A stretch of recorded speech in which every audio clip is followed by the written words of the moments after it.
ప్రభు నామమున మీ అందరికీ శుభము కలుగును గాక.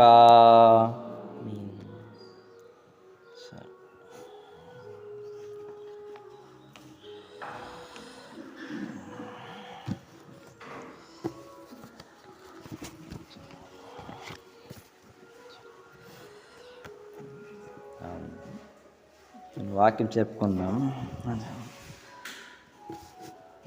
మహాపరిశుభ్ర దయమనుకన్నా మీరే వాక్యం చెప్పడం జ్ఞానం దయచేసి కుట్టినప్పుడు పరిశుద్ధాత్మ నింపమని మీరు వాక్యం చెప్పించమని అందరికి ఆదరమైన రీతిగా మీరే ముద్రించమని త్వరగా రా నేను వేసిన ఆడుకున్నావు తండ్రి. ఆమేన్.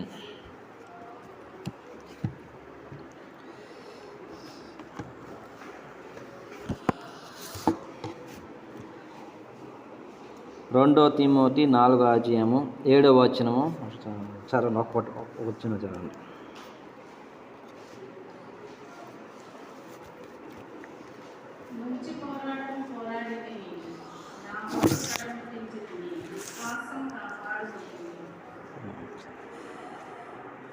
పౌలు గారు 2వ తిమోతి పత్రిక రాయించారు.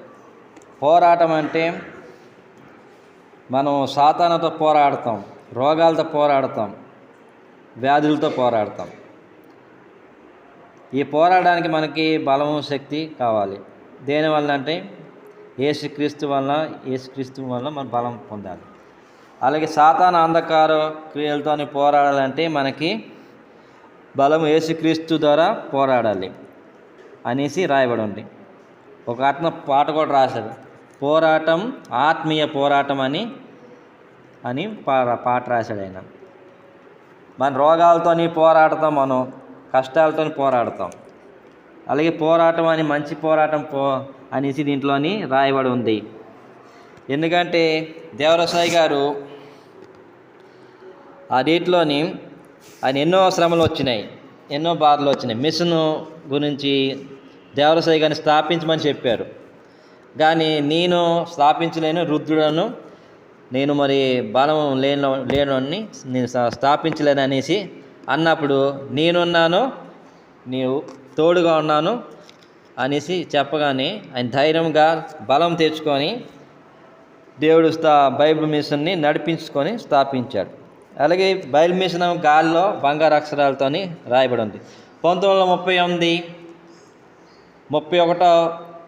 జనవరి 31వ తారీఖున ఆయన ప్రతిష్ఠగా అయింది. ఎందుకంటే ఆ మిషను స్థాపించినప్పుడు చాలామంది దొరలైన వారు చాలామంది వచ్చి ఏమన్నారు అంటే, నువ్వు ఈ వయసులోనే మిషన్ స్థాపిస్తావా అని ఎగతాళి చేశారు.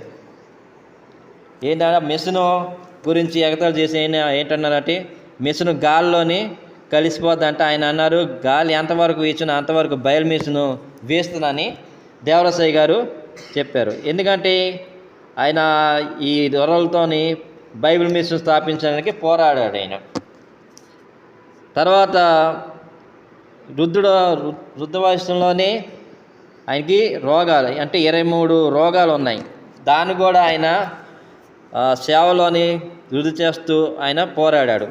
ఎందుకంటే రోగాల నుంచి బాధల నుంచి ఆయన పోరాడుతూ ఆయన సేవను ఇక్కడ బైబిల్ మిషన్ స్థాపించారు ఆయన.